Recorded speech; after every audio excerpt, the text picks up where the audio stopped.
Hello, Damien from Candid here, responding to a question that came from a viewer, which happens to be one of my absolutely favorite questions. If I love this wine, then what wine should I drink? In this case, the viewer had a bottle of Sancerre in Paris with his wife.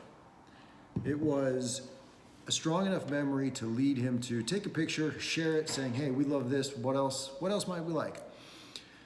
So there's a couple of things about Sancerre that are really important. First of all, it's Sauvignon Blanc, 100%, and it is the classic version of Sauvignon Blanc. It's the home of where this grape really shines in the center of the Loire Valley in France, and it's where it arguably reaches the top of the top. It doesn't mean you can't make great versions elsewhere, but even in Sancerre, you don't always get terrific wines. You don't always get that high level. It is absolutely possible to reproduce Sauvignon Blanc in other parts of the world that are equally intriguing. Think Hendrix copying all along the Watchtower, right? There are people who can do Dylan differently and equally good, but oftentimes you get the middle school jazz band instead. No offense, middle schoolers.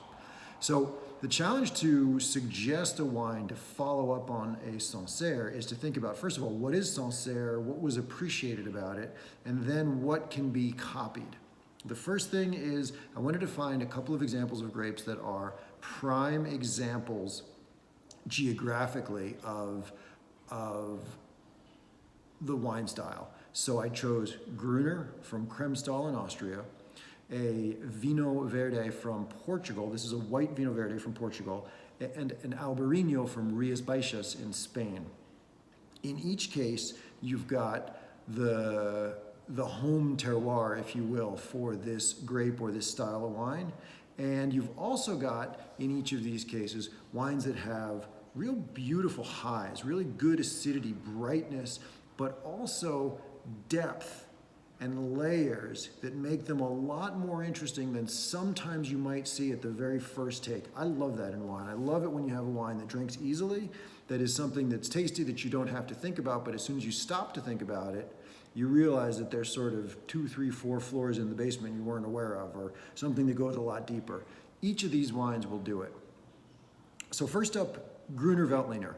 This was for a long time the most widely planted white in Austria. I'm not sure if it still is, but it's a grape that has, like Sauvignon Blanc, become so popular that you get a lot of mediocre versions of it. So in this case, this is a Gruner that has been grown by the Malott family the Malott family has been growing Gruner for 700 years. These are not 700-year-old vines, but 7 generations, sorry. Stop. So in this case, this is a Gruner Veltliner from the Malott family in the Kremstal region of Austria. Malotts have been growing wine for 7 generations, and Crazy Creatures is a wine that they make to show off the depth of their knowledge without putting a really high price on it. If you can't find Crazy Creatures, ask your wine shop, your purveyor, for something that is from a long-established family or grower that gives a really good entry-level picture to Gruner.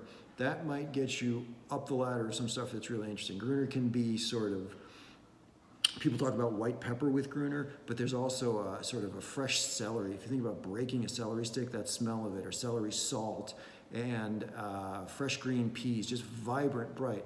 Here, with a good Gruner, you've also got these layers underneath it. So as you start pairing food, whether it's mushrooms or pork or whatever else you might be thinking about, the wine reveals itself to have a lot more layers. Wine number 2 is Vinho Verde from Portugal. In this case, it's from Casa de Mirage in the Vinho Verde region. Vinho Verde is white Vinho Verde, and there can be red and there can be rosé Vinho Verde. White is made up of a lot of Alvarinho, but also 16 other grapes, all indigenous. When it is a commodity, it's light and cheerful and not a lot to it, and memorable because if you had it in Portugal, I mean, just about everything in Portugal is beautiful, so you'll probably remember it, but The wine itself is not always the most intriguing. Here, with what Sarah and Antonio do at Casa de Mirage, you've got a lot more depth of flavor and layers. So again, something easy that's going to surprise you with some more depth. Finally, Albarino from Lagar de Besada in Rías Baixas. This is a beautifully, surprisingly layered wine. Albarino from Rías Baixas is a wine that you think about drinking by the coast and with seafood and with all of the sort of warm summer days and fresh food that you might associate with this part of Spain. But when you age it on the lees, meaning you have the wine and the lees of the wine while the grapes are fermenting, and you leave them in contact with all of the good material from the grape, you can get these developments of flavors that are fantastic. And at Lagar de Besada, they do this wine. They also do a wine that they age on lees for 10 years before releasing.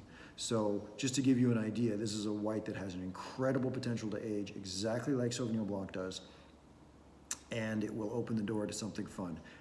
Ask your purveyors, ask your wine shop, ask friends in the trade for really good, focused versions of Gruner Veltliner for Vino Verde or for Albarino, and you will find yourself in the world of flavors that made you remember that meal in Paris with your Sancerre. Thanks so much. Send your questions in. Love answering them and really appreciate all the feedback. Look forward to helping you a little more if we can. Cheers.